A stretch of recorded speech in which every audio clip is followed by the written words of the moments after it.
Halo teman-teman programmer Indonesia, kembali lagi di channel saya duniaprogrammer.com. Kali ini saya akan membuat tutorial tentang dasar-dasar PHP. Nah, apa itu PHP? PHP itu adalah bahasa pemrograman web yang saat ini sedang populer, yang berjalan pada server. Berbeda dengan HTML. Kalau HTML kan kalau kita membuat suatu script HTML dan kita save dengan ekstensi HTML. Jadi misalnya kita membuat file index, kita beri nama yaitu index.htm atau HTML, ya kan? Nah, kalau di PHP, kalau PHP kita membuat nama filenya yaitu index.php gitu. Index ini adalah nama filenya, PHP ini adalah ekstensinya gitu. Nah, berbeda dengan HTML, jika kita membuat script HTML itu seperti video saya sebelumnya atau di artikel saya yang pernah saya buat sebelumnya, yaitu ketika kita membuat file HTML, kita klik dua kali dan kemudian akan terbuka di sebuah browser gitu kan, dan berjalan normal di browser.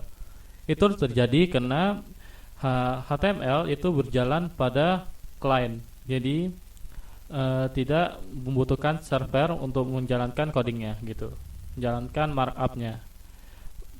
Berbeda dengan PHP, PHP itu berjalan di server. Jadi kita akan membutuhkan di sini yaitu pertama web server.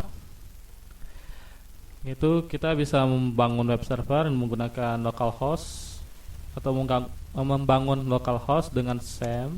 Itu banyak aplikasi yang bisa kita gunakan, salah satunya SAM atau WAM, dan ada lagi apa sih dan lain-lainnya, tapi yang saya sarankan dua ini karena dia udah kompleks di dalamnya sekalian dengan database sama SQL dan lain-lain. Nah, jadi saat kita membuat file PHP nantinya tidak akan bisa langsung terbuka di browser karena dia harus dijalankan terlebih dahulu di server. Kemudian browser menampilkan hasil dari proses dari server tersebut gitu.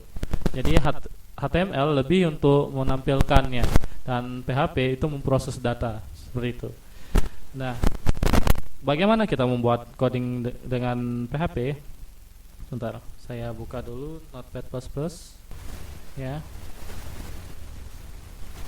Di sini kita bisa menggunakan text editor apapun. Saya menggunakan text editor Notepad++. Oh ya, sebelum kita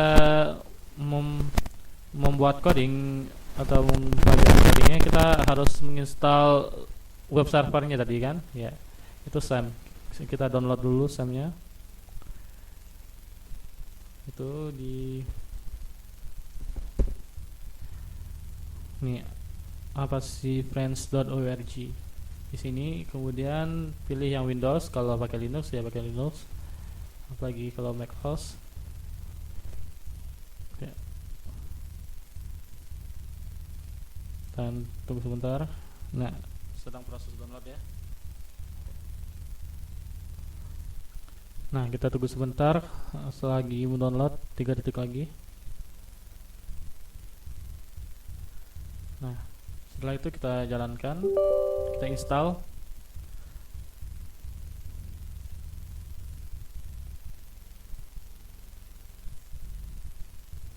Tunggu sebentar. Nah, kita tunggu sebentar. Oh, dia.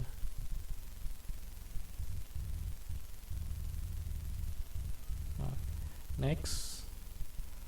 Pastikan MySQL, FileZilla tentunya apa sih harus aktif, dan lain-lainnya jalan. Ini juga tentukan direktori di mana kamu ingin menginstal SAM-nya.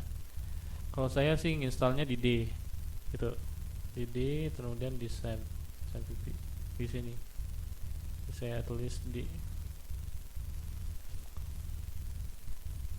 Nah, next ya. karena saya sudah pernah menginstal SAM sebelumnya, jadi saya tambahkan 2. Next. Oops. Next. Tunggu penginstalan sampai selesai. Setelah selesai, karena saya sudah pernah install SAM, jadi saya skip. Oke. Nah, setelah selesai menginstal SAM, kita buka yaitu panel SAM-nya. Di sini. Seperti ini panelnya, kontrol panelnya. Aktifkan avasinya, MySQL-nya juga. MySQL-nya jika diperlukan, karena kita masih awal, mungkin kita nggak perlu pakai MySQL, jadi stop aja dulu. Baiklah, kita sekarang waktunya kita mencoba untuk membuat script sederhana PHP. Kita masuk dulu ke direktori uji coba kita di sini.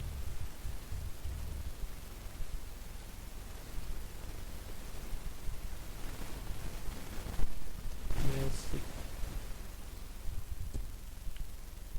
Nah, kita buat dahulu new file. Nah, untuk ekstensi, kalau yang sudah saya bilang tadi, yang sudah saya beritahu tadi, yaitu ekstensi yang kita gunakan adalah PHP itu. Dan di depannya adalah nama filenya. Karena kita ingin membuat indeks, kita beri namanya dengan index.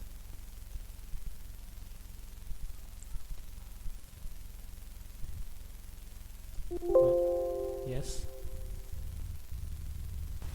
Nah, setelah kita membuat file dengan ekstensi PHP, kita buka, open with Notepad++, gunakan text editor teman-teman yang teman-teman suka. Nah, kita bisa memulai membuat scriptnya di dalam file tersebut. Untuk membuat file atau program dengan PHP, kita harus mengawali tag dengan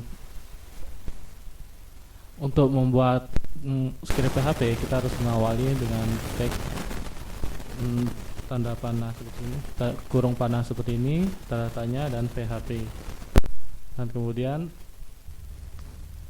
tanda tanya, tutup.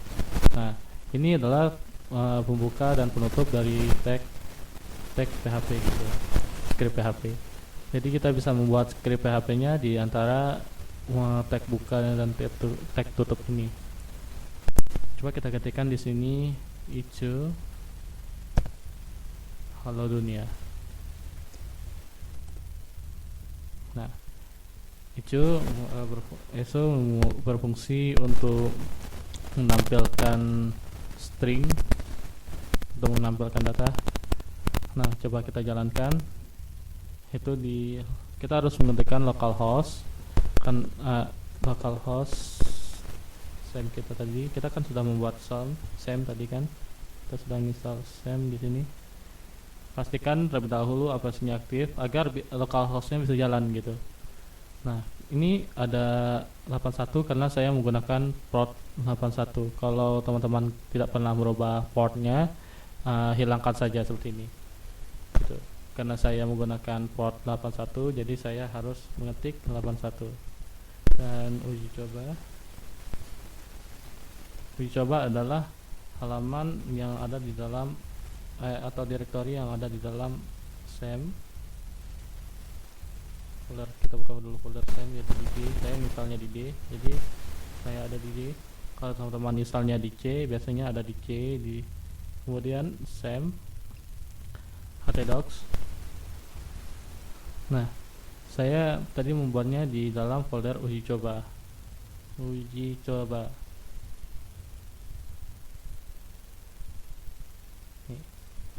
Kemudian di dalam basic. Kenapa harus di dalam htdocs? Karena defaultnya SAM, semua file yang bisa ditampilkan oleh localhost yaitu setelah atau di dalam htdocs gitu. Jadi semua file yang ada di dalam htdocs bisa diakses menggunakan localhost ini. Nah, setelah dalam localhost, makanya saya membuat folder setelah di dalam htdocs, maka saya akan harus memberi slash, yaitu menandakan direktori baru, kemudian nama direktorinya, uji coba, kemudian kita tambahkan lagi di sini directory basic gitu, enter. Nah, seperti ini. Ini adalah script dasar dari contoh dasar dari PHP. Jika kita membuka PHP ini tanpa sih atau servernya, akan terjadi seperti ini. Lihat ya. Seperti open with mungkin Internet Explorer. Nah, mungkin di downloadnya jadinya, atau kita buka dari Chrome juga ya. Ini. Bentar. Seperti ini. Nah, apa yang terjadi jika kita tidak menggunakan atau server, yaitu script yang kita tulis tadi dianggap adalah teks dan ditampilkan sebagai teks gitu sini. Kecuali kita menggunakan tag HTML, maka akan di handle oleh HTML gitu. Nah, di dalam format PHP kita bebas menambahkan script lainnya gitu berupa teks. Seperti setelah kita close ini, kita nuliskan di bawahnya HTML atau di atasnya JavaScript, bisa gitu. Seperti ini contohnya. Mungkin seperti ini HTML. Kita buka dulu tag HTML nya, kemudian di bawahnya HTML,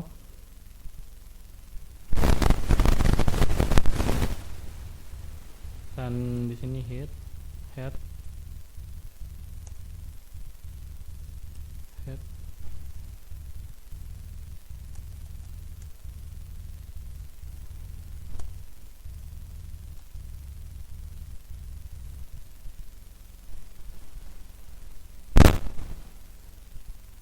itu.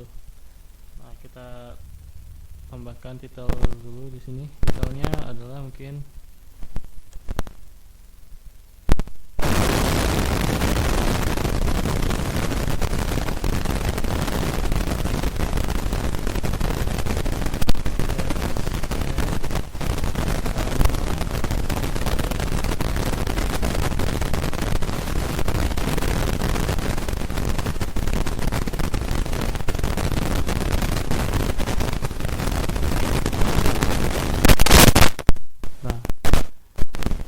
itu.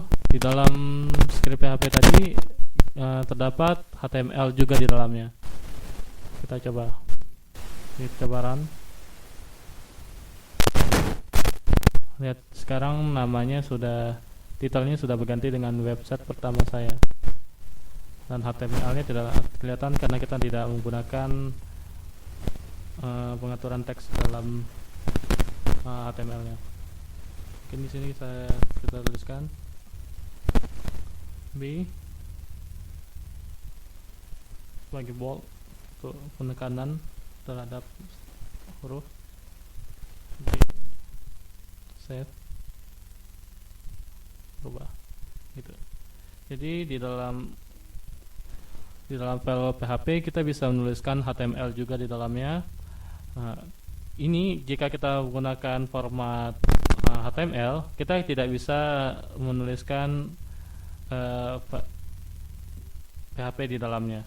Nah, selanjutnya setelah kita berhasil menampilkan halo dunia, ada beberapa aturan dalam bahasa pemrograman PHP, yaitu setiap statement yang kita buat harus ditutup atau diakhiri dengan titik koma. Itu menandakan berakhirnya satu baris gitu. Jika kita menulisnya seperti ini, nah, dan titik koma di sini, itu tetap dibaca satu baris seperti ini. Nah, tetap halo dunia. Tapi sebaiknya kita harus rapi, karena kalau tidak rapi akan tetap terjadi error nantinya. Jadi jika kita menulisnya seperti ini,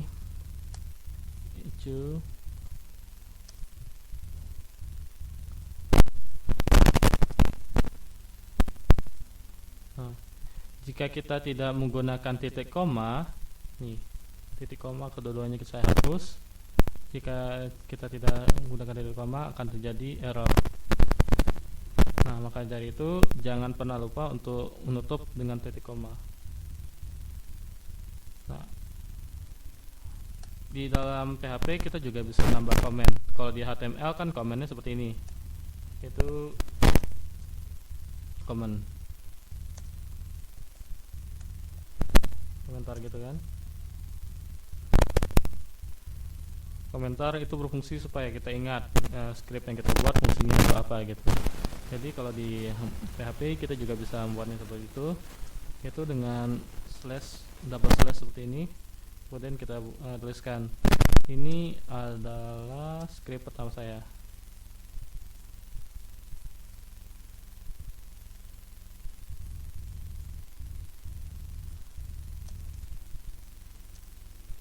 Seperti itu.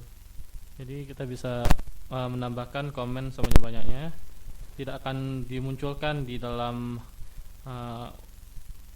web browser nantinya, karena itu akan dihiraukan oleh servernya. Di save dulu, gitu. Kita Ctrl U, tidak terlihatan komentarnya, kecuali HTML. Kalau HTML kita lihat di scriptnya itu tetap ada gitu, karena dia akan berjalan di browser bukan di server gitu. Nah, selanjutnya saya akan memberikan beberapa sintaks-sintaks yang sering digunakan di dalam PHP agar mudah diingat.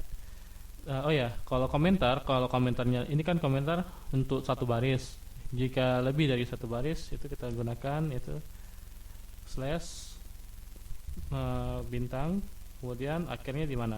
Seperti di sini. Bintang slash itu di komennya.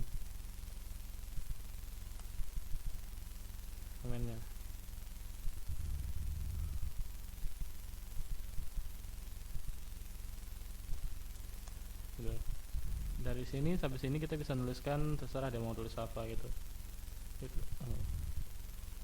Tidak akan dibaca dan tidak akan terjadi error jika kita menuliskan di dalam komen gitu.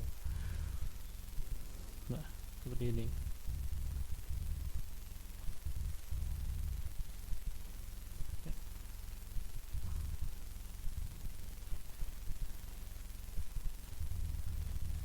Di dalam PHP kita bisa melakukan menggunakan variabel, kalkulasi matematika dan lain-lainnya, sama seperti bahasa pemrograman lainnya. Jadi begitu. Kalau di sini kita misalnya ini kan kita ada kutip 2 menandakan ini adalah sebuah string. Nah, misalnya kita ingin membuat tambahan nih, kita berikan variabel 1, atau kita variabel 1 angka pertama. Membuat variabel tidak boleh ada spasi. Jika kita ingin menggunakan pemisah kata 1 dengan kata 2, kita gunakan underscore. Angka pertama mungkin kita beri 1.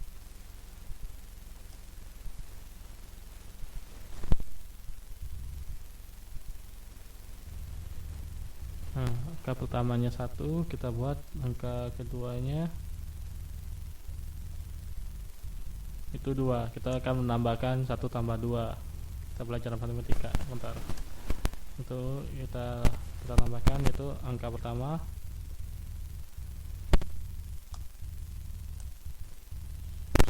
Ini backspace saya ada masalah nih.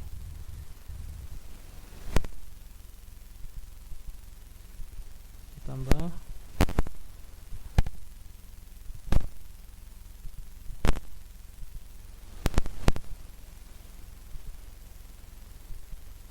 simpan. Sebelumnya kita beri tambah baris susun dulu. BR adalah baris baru HTML. Kalau di HTML itu menambah baris baru. Di save. Nah, jadinya 3 di sini.